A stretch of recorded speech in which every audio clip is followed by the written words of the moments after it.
Olá, família! Graça e paz, povo amado de Deus. Vamos crescer na graça e no conhecimento? Obrigado a vocês que já estão entrando aí na live, deixando seus comentários, deixando o seu like.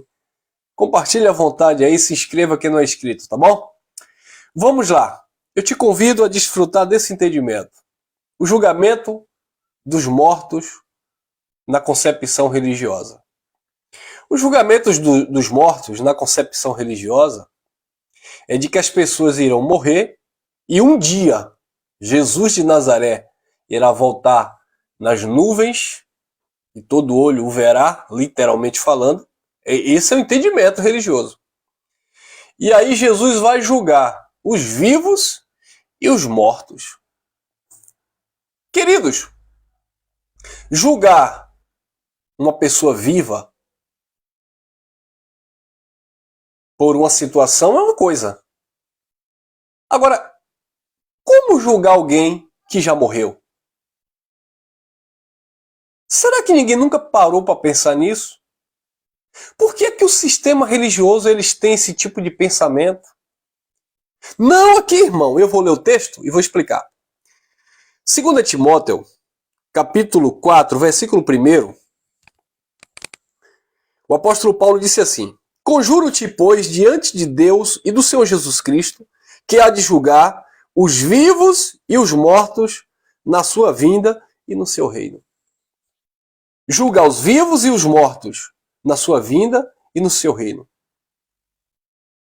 Mas julgar os vivos aqui e os mortos na vinda e no reino não tem a ver de que ele iria ressuscitar alguém que já morreu, biologicamente falando. E aí, depois que ele ressuscitasse, ele ia julgar essas pessoas por aqueles erros que essas pessoas cometeram em suas vidas. Eu vou simplificar aqui. Imagine que eu vou partir, vou morrer, e aí daqui a 5, 10, 15 mil anos depois, ou 15 anos depois, ou 100 anos depois, né?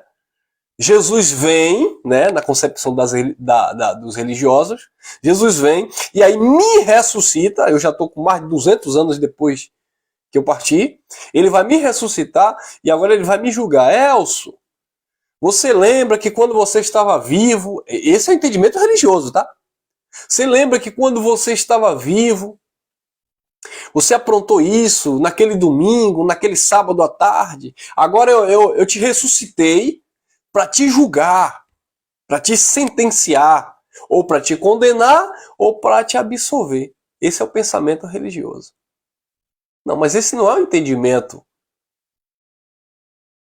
pelo Evangelho. Preste atenção. Conjuro-te, 2 Timóteo 4, 1. Conjuro-te, pois, diante de Deus e do Senhor Jesus Cristo, que há de julgar os vivos e os mortos na sua vinda e no seu reino. Então, a vinda do Filho do Homem, que foi o julgamento para Israel, já aconteceu. E quando foi que ele julgou os vivos e os mortos? Na sua vinda para Israel, que ocorreu lá no ano 70.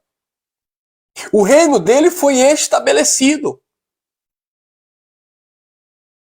O reino, a plenitude do reino, ou seja, a plenitude da graça, ocorreu na queda do templo e na vinda do Filho do Homem sobre as nuvens, que veio julgar o seu povo. E ele veio julgar os vivos e os mortos. Mas que mortos?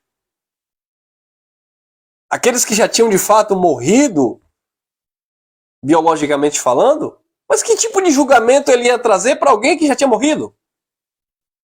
Tudo bem, os vivos, ele veio julgar os vivos da época, aqueles que eram contrários ao Evangelho, aqueles que se levantavam contra a pregação da palavra, aqueles que crucificaram o próprio Cristo, crucificaram, mataram os profetas, perseguiram os apóstolos. Aí ele veio no juízo, na sua vinda, na parousia, julgar esses vivos. E os mortos? Em que sentido de mortos ele veio julgar? Foi mortos no sentido literal?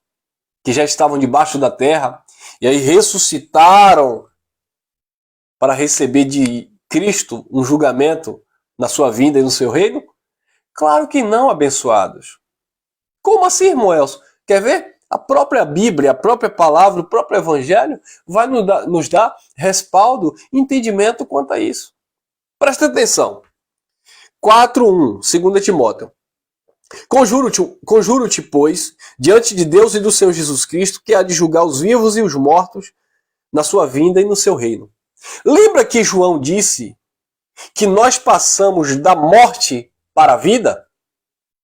Mas João estava morto no sentido literal? Não, porque estar morto ali era no entendimento de estar debaixo da lei de Moisés. Eles estavam mortos em pecados e em delitos, ou seja, na transgressão da lei. Então, quando Paulo disse que a Timóteo, conjuro-te, pois, diante de Deus e do Senhor Jesus Cristo, que há de julgar os vivos e os mortos na sua vinda, o que Paulo estava falando para Timóteo é que na vinda de Jesus, na vinda do Filho do Homem sobre as nuvens, no seu reino, né, na implantação, na plenitude da graça de Deus, na queda do templo, né, no julgamento para Israel, ele iria julgar os vivos, aqueles que tinham recebido a sua mensagem, tinham passado da morte para a vida, porque Cristo é vida. Por isso que Jesus dizia, quem come de mim, quem se alimenta de mim, jamais morrerá. Por isso que o apóstolo João, ele disse, nós passamos da morte para a vida porque amamos uns aos outros, porque amamos os nossos irmãos. Então eles tinham passado da morte para a vida. E na vinda do Filho do Homem, Paulo disse que na vinda do Filho do Homem, ele iria julgar os vivos e também os mortos. Quem eram os vivos que ele iria julgar? Os vivos eram aqueles que tinham recebido a sua palavra, que iriam receber galardão. Por isso Paulo dizia, olha, eu lancei o fundamento, mas veja como vocês estão edificando sobre este fundamento. Porque aquele que edificar sobre este fundamento, se o fundamento permanecer, vai receber galardão. Aquele que edificar como palha, feno, o fogo vai queimar, vai provar a obra de cada um.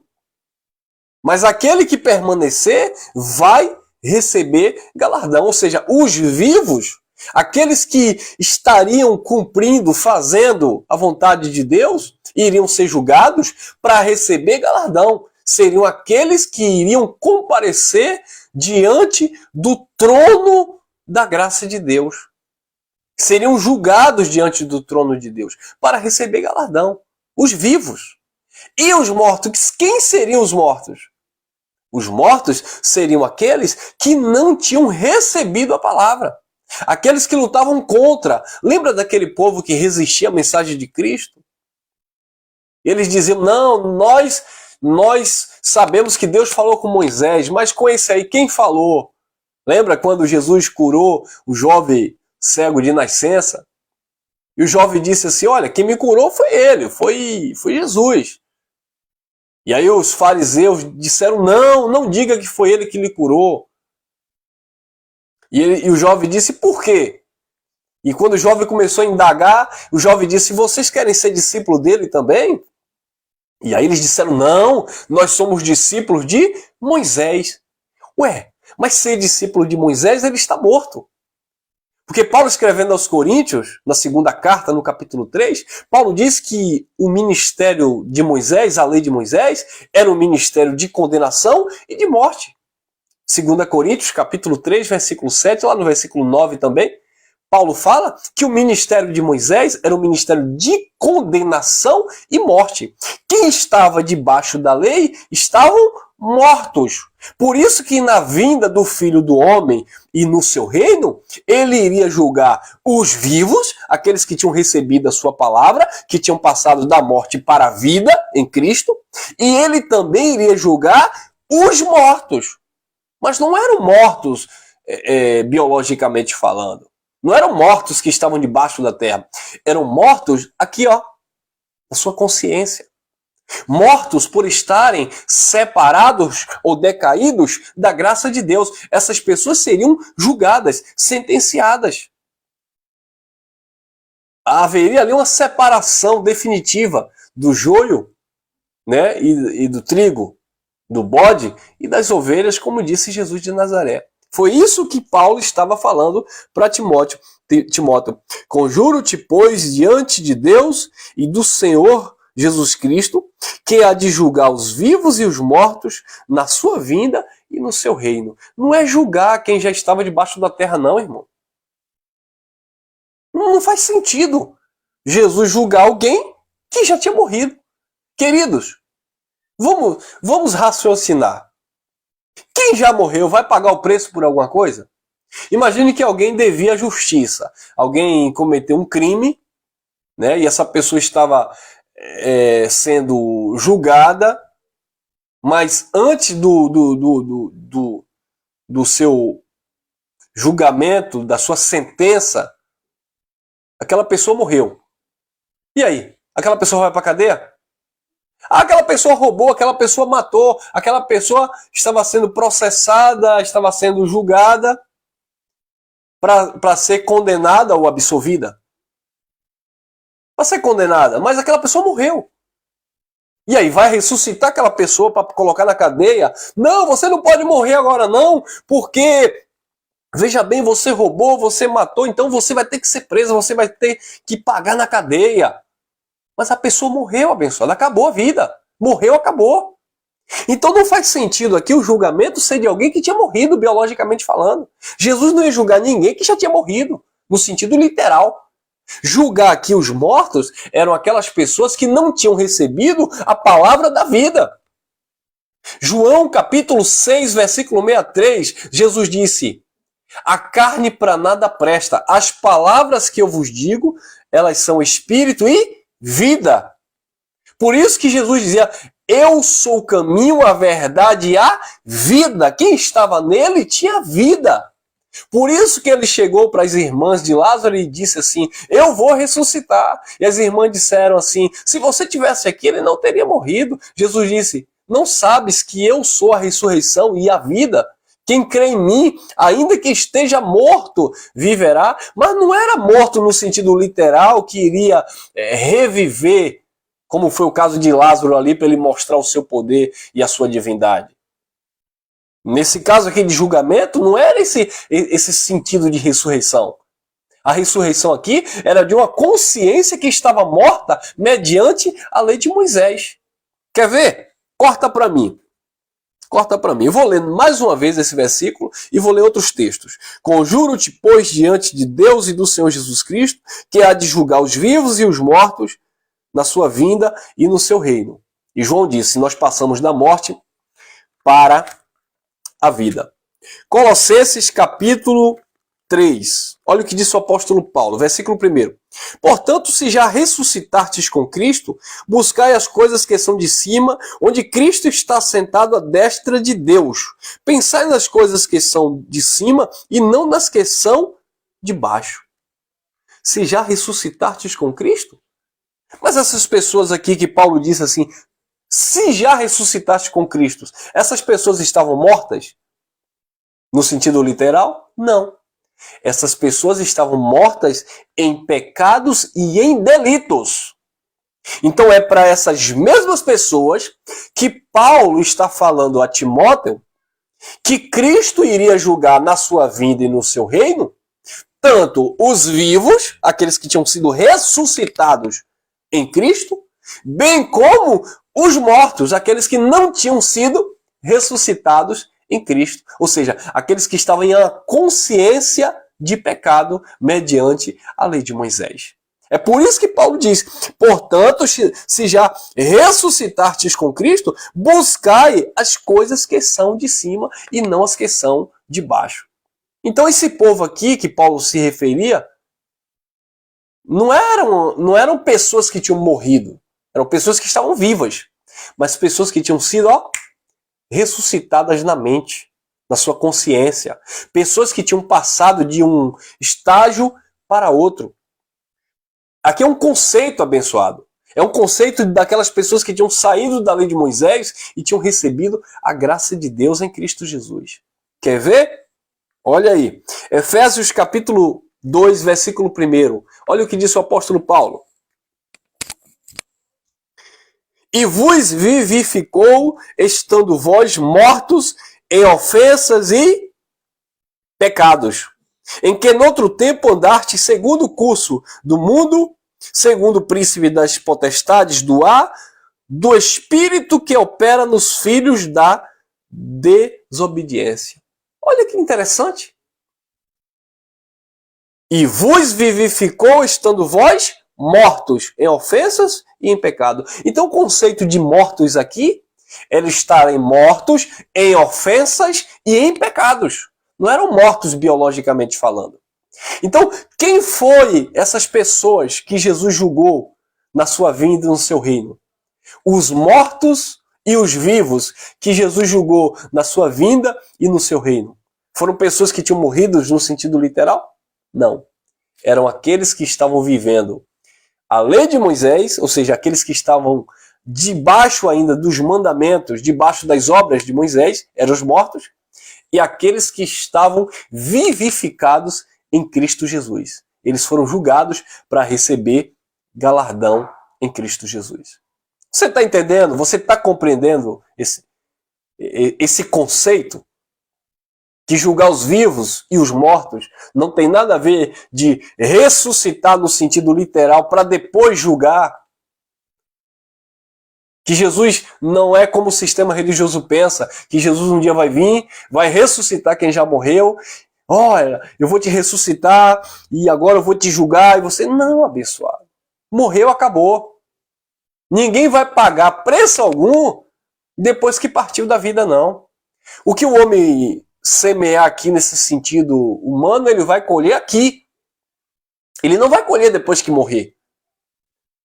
Imagine que alguém faz o mal e a religião coloca isso na sua mente. Ah, tudo bem, se ele não pagou aqui enquanto em vida, mas um dia ele vai pagar diante de Deus. Como assim? Porque ele já morreu, acabou. O que ele tinha de pagar era aqui. Ah, irmão Elcio, mas diante de Deus ele vai pagar depois que morreu? Não existe isso, abençoado. A pessoa vai pagar aqui, a pessoa sente dor aqui, a pessoa sente fome aqui, a pessoa sente sede aqui, a pessoa sente frio aqui. Não é depois que morre. Depois que morre, disse o escritor, o sábio Salomão, escrevendo Eclesiastes, ele disse, depois de morto não há mais lembrança. No túmulo não há mais memória. No túmulo acabou, abençoado.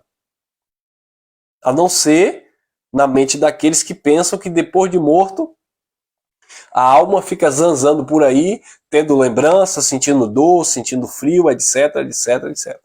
Que não é o caso. Então, abençoados, e vos vivificou, estando vós mortos em ofensas e em pecados. Então, estarem mortos aqui, era estarem mortos em ofensas e em pecado. É por isso que Paulo fala a Timóteo que Cristo iria julgar na sua vinda os vivos, aqueles que tinham recebido a mensagem da sua graça, que tinham passado da morte para a vida, e ele também iria julgar os mortos, aqueles que não tinham aceitado a sua palavra. Como disse o próprio João na carta de Apocalipse, eles têm nome de quem vive, mas eles estão mortos. E eles estão mortos por quê? Porque eles estavam debaixo das obras.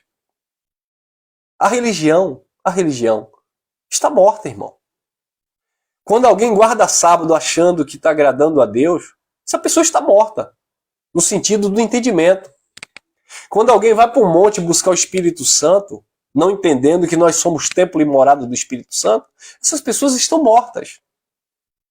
Quando as pessoas estão dando envelope com dinheiro na igreja, tentando barganhar com Deus, essas pessoas estão mortas. Tem nome de quem vive, mas estão mortas. No sentido intelectual, racional. Não tem entendimento. É como Paulo disse na carta aos Romanos capítulo 10, eles têm zelo de Deus, mas sem entendimento. Por quê? Porque eles querem estabelecer a sua própria justiça. Quando a pessoa diz que vai jejuar, se sacrificar, se consagrar no pseudo altar, para se chegar diante de Deus, essa pessoa está morta. Ela não entendeu que o sacrifício de Cristo já foi o suficiente para ligar o homem de volta ao Pai. Então, na vinda de Cristo e no seu reino, ele iria julgar os vivos para premiar com galardão, bem como os mortos. Os mortos que estavam vivendo debaixo do ministério de condenação e morte. Olha o que disse o apóstolo Paulo na carta aos Romanos, capítulo 8. Olha lá, capítulo 8, versículo 2. Disse Paulo: porque a lei do Espírito de vida em Cristo Jesus me livrou da lei do pecado e da morte. Então, estar mortos aqui é estar debaixo da lei do pecado e da morte. E não estar mortos no sentido literal. Então, Cristo, na sua vinda e no seu reino, isso já aconteceu lá em 70 DC, tá bom? Cristo, na sua vinda e no seu reino, ele iria julgar os vivos, aqueles que tinham recebido a palavra da sua graça, e ele também iria julgar os mortos, aqueles que estavam vivendo ainda, estavam debaixo da lei de Moisés. 2. Porque a lei do Espírito de vida em Cristo Jesus me livrou, disse o apóstolo Paulo, da lei do pecado e da morte. 3. Porquanto que era impossível a lei, visto que estava enferma pela carne, Deus enviando o seu Filho em semelhança da carne, do pecado, pelo pecado, condenou o pecado na carne. Então, Jesus condenou o pecado na carne. Por quê? Porque ele estabeleceu uma nova lei, a lei do seu Espírito. A lei do Espírito de vida em Cristo livrou Paulo e os seus ouvintes debaixo da lei do pecado e da morte. Então, quem estavam mortos eram aqueles que estavam ainda debaixo da lei de Moisés. E Cristo, na sua vinda e no seu reino, iria julgar os vivos e os mortos. Olha outra passagem interessante, é Colossenses, capítulo 2, versículo 14 e 15. Olha o que diz o apóstolo Paulo. Colossenses, capítulo 2, 14 e 15.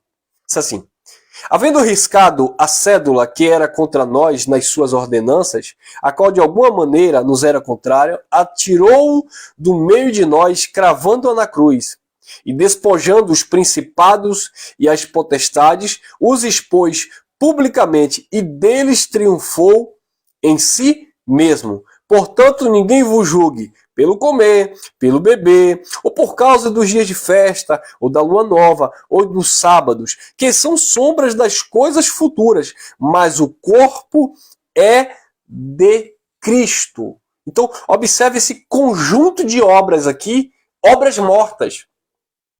Que Cristo na cruz, ele rasgou o escrito de dívida, ele cravou na cruz aquilo que sentenciava o seu povo, aquilo que condenava o seu povo. Então, os ouvintes da época de Paulo que receberam a palavra da vida, eles deixaram de viver esse ministério de obras mortas e passaram a viver, terem vida em Cristo. E quando Cristo retorna, a vinda do Filho do Homem, com a queda do templo, ele vem justamente julgar os vivos, essas pessoas que tinham recebido esta palavra, e os mortos, aquelas pessoas que não aceitavam esta mensagem. Aquelas pessoas que queriam continuar vivendo debaixo da lei de Moisés. É por isso também que Paulo fala, 1 Timóteo, se não me falha a memória, eu lembrei aqui agora, primeira carta de Paulo a Timóteo, olha lá, 1 Timóteo,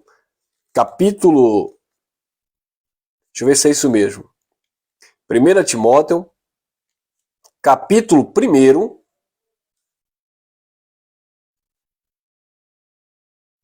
capítulo 1, versículo 9. 1 Timóteo, capítulo 1, versículo 9. Paulo diz assim: que nos salvou e nos chamou com a santa vocação, não segundo as nossas obras, mas segundo o seu próprio propósito e graça que nos foi dado em Cristo Jesus antes dos tempos eternos, antes do tempo dos séculos. 10.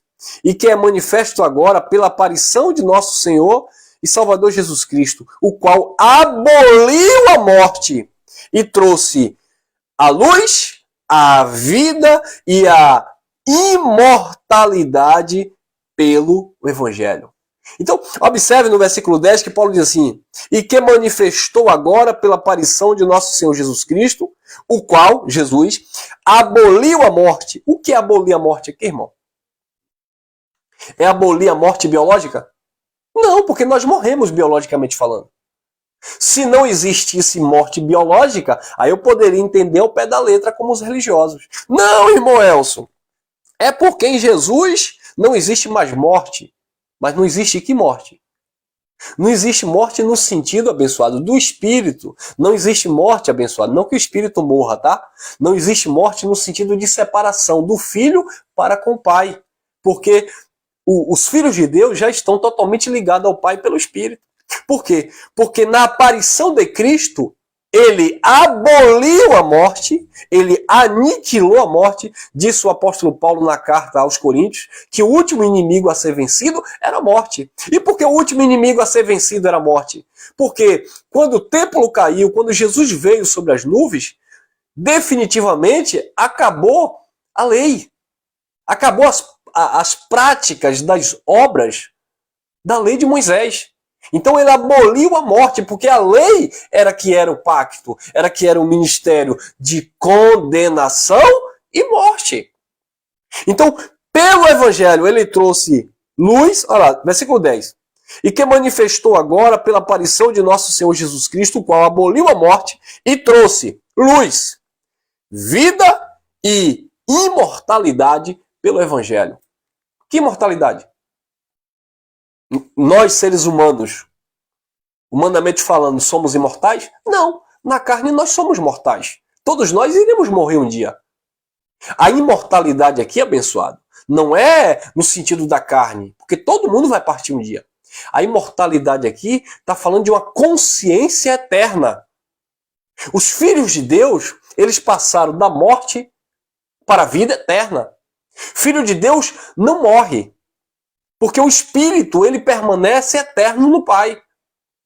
Então, quando Jesus ele veio na sua vinda e no seu reino, ele julgou os vivos e ele também julgou os mortos, aqueles que estavam vivendo debaixo ainda de um ministério de condenação e morte. E ali sim, definitivamente, houve uma separação. Como disse Jesus, no meu reino, os bodes estarão à minha esquerda e as ovelhas estarão à minha direita. Olha a outra passagem interessante, se encontra em 2 Timóteo.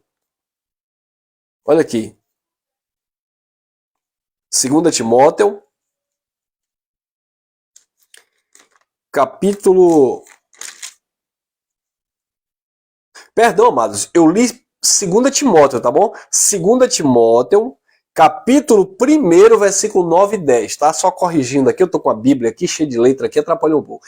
2 Timóteo, capítulo 1, 9 e 10, que nos salvou e nos chamou com a santa vocação, não segundo as nossas obras, mas segundo seu próprio propósito e graça que nos foi dado em Cristo Jesus antes dos tempos dos séculos, e que é manifesta agora pela aparição de nosso Senhor e Salvador Jesus Cristo, o qual aboliu a morte e trouxe a luz, a vida e a imortalidade pelo Evangelho, tá bom? Só corrigindo, ao vivo é assim mesmo, é 2 Timóteo, capítulo 1, versículo 9 e 10, tá bom? Agora sim, vamos ler 1 Timóteo, capítulo 2, agora sim, 1 Timóteo,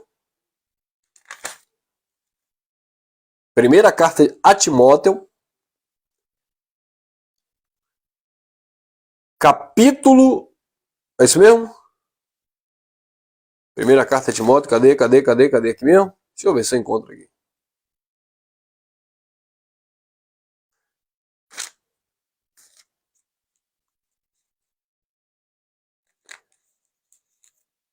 Espera aí que eu me embolei aqui, viu, gente? Primeira carta a Timóteo.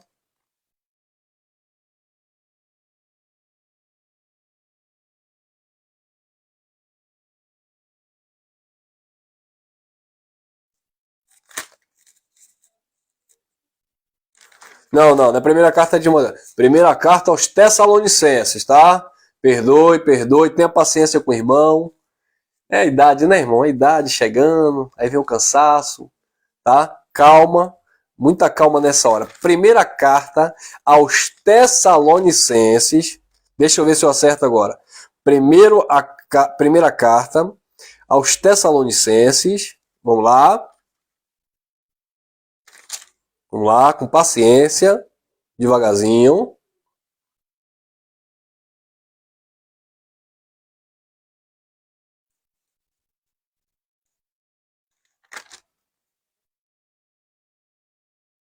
É primeiro, meu Deus? Deixa eu ver. Espera aí, meu pai. Espere aí.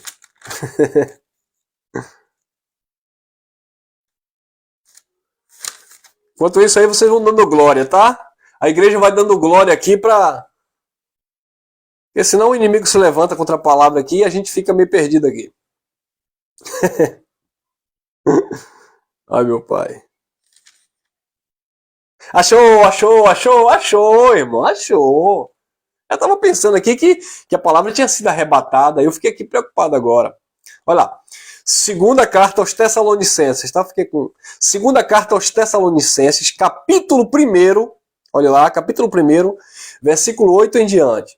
Vou repetir, para ninguém esquecer. Segunda carta aos Tessalonicenses, capítulo 1, versículo 8 em diante. Diz assim: como labareda de fogo, tomando vingança dos que não conhecem a Deus e dos que não obedecem ao evangelho de nosso Senhor Jesus Cristo. 9. Segunda a Tessalonicenses, segunda carta aos Tessalonicenses, capítulo 1, agora o versículo 9. Os quais, por castigo, olha o castigo, viu aí? Viu porque Paulo disse a Timóteo, conjuro-te diante de Deus e do nosso Senhor Jesus Cristo, que há de julgar os vivos e os mortos na sua vinda e no seu reino. Então, na vinda dele e no reino dele, ou seja, no estabelecimento pleno da graça de Deus, ele iria julgar os vivos e os mortos. E como se deu esse julgamento? Segunda Tessalonicenses, capítulo 1, versículo 8, e eu vou ler alguns versículos. Versículo 8, mais uma vez. Como labareda de fogo, tomando vingança dos que não conhecem a Deus e dos que não obedecem ao evangelho de nosso Senhor Jesus Cristo. 9. Os quais, por castigo, padecerão eterna perdição ante a face do Senhor Jesus e da glória do seu poder. 10. Quando vier para ser glorificado nos seus santos e para se fazer admirável naquele dia em todos os que creem, porquanto o nosso testemunho foi crido entre vós. Viu aí? Viu aí que julgar os vivos e os mortos não tem nada a ver de julgar quem estava vivo e ressuscitar quem tinha morrido para julgar depois? Julgar os vivos era julgar, ou seja, para premiar, para galardoar, como disse Paulo aos Hebreus. Paulo disse que Cristo ele era o galardoador daqueles que o buscavam. Aquele que tinha fé nele seriam galardoado. Então, ele iria se manifestar na sua vinda, no seu poder, como labareda de fogo. Quando ele vier, e já veio, né? Para ser glorificado nos seus santos. Para julgar aqueles que não receberam a sua palavra, os mortos. E premiar os vivos. Dar vida aos vivos e sentenciar juízo eterno, condenação àqueles que não tinham recebido a sua palavra. Mas eram dentro desse contexto de vida, não tinha nada a ver com mortos, biologicamente falando, não tinha nada a ver com que Cristo ia ressuscitar, e aí iam sair do túmulo, e aí depois ia sentar perante o Senhor, e aí o Senhor ia começar a cobrar pelos seus feitos não abençoados. Estarem mortos e serem julgados eram aqueles que estavam mortos debaixo da lei de Moisés, mortos no ministério de condenação e de morte. Por isso que Paulo, falando aos Coríntios, ele disse que a lei de Moisés era um ministério de condenação e mortes. Paulo chegou a dizer também que o evangelho, né, ele disse assim, por onde você passar, você deve exalar o cheiro do conhecimento, o bom aroma de Cristo, cheiro de vida para aqueles que são da vida, cheiro de morte para aqueles que são da morte. Então, o evangelho gerava vida naqueles que foram chamados para viver a vida em graça. Mas o evangelho de Cristo também cheirava morte para aqueles que foram predestinados, chamados para viver a operação do erro, para viver no engano. Amém? Espero que vocês tenham entendido. Desculpe aí a enrolação aqui, é que me atrapalhei aqui nas páginas aqui, mas eu espero que você tenha compreendido esse conteúdo. Tá bom, abençoados? Graça e paz, graça eterna. Amanhã nós vamos estar aqui com o nosso bate-papo com os inscritos, tá bom? Espero vocês amanhã, permitindo o Papai do Céu, às 19 horas. Beijo, obrigado pelo carinho, obrigado pelos comentários. Fui!